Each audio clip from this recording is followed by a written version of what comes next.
Hey everybody, today I'm going to show you how to make Play-Doh at home just using things that we would usually have in our cupboards. So first of all, you're going to need 1 cup of flour, any flour, it doesn't matter, half a cup of salt, just regular table salt, water, and if you would like to, some food colouring. Most of us have these at home, and I'm just using the desk, but if I was at home I would put some covering down just in case there's a little bit of mess. Most of our students enjoy making this as it's got quite some sensory, when they've got sensory needs. So first of all, I'm going to put 1 cup of flour, hold the flour over the bowl and then you'll have less mess.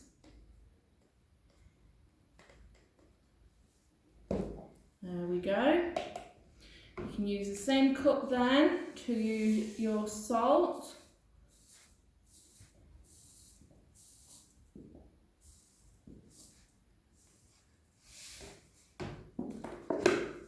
And there we go. With the water, you can just put a bit in and then just keep checking it and add as you need to. Okay, this is the messy part.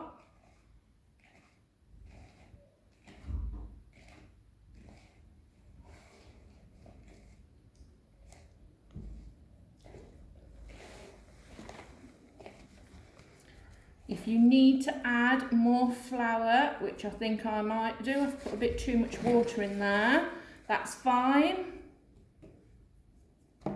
You can just sprinkle it in as so.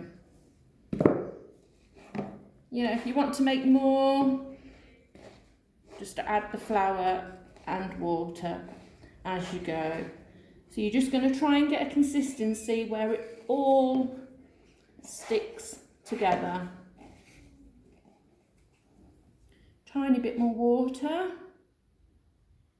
I haven't put it in the cup.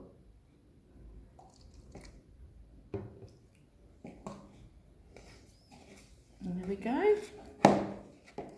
And just keep kneading it all together.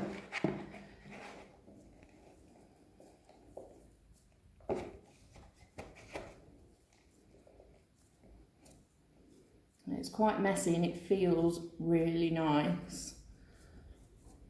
Okay, so we're kind of getting a Play-Doh-y feel. I'm going to put a tiny bit of flour on the desk so that this doesn't stick, and then I will show you how to add your food colouring. So I'm just going to sprinkle a bit of flour on the desk just so it doesn't stick. Now we have definitely got a Play-Doh feel.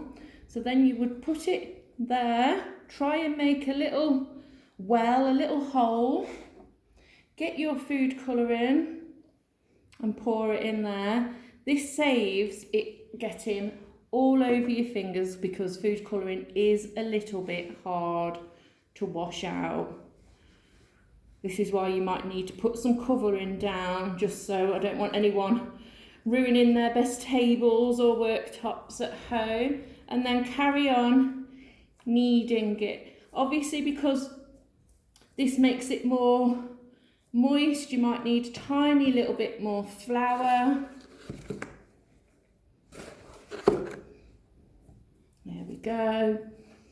If you wanted to as well, you could always add a tiny little bit of oil, scented oil, so it smells nice, as obviously this is unscented.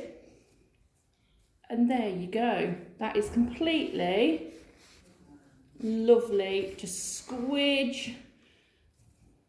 And if we pop this in a contained container with a lid or a bag with a zip, this should last up to 3 to 4 weeks.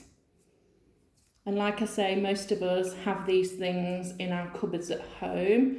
I have wrote down again, just for you there, to see again what we need. And if you need to add as much or as little as you like, if you want to make more so you can share it amongst the siblings, please do so.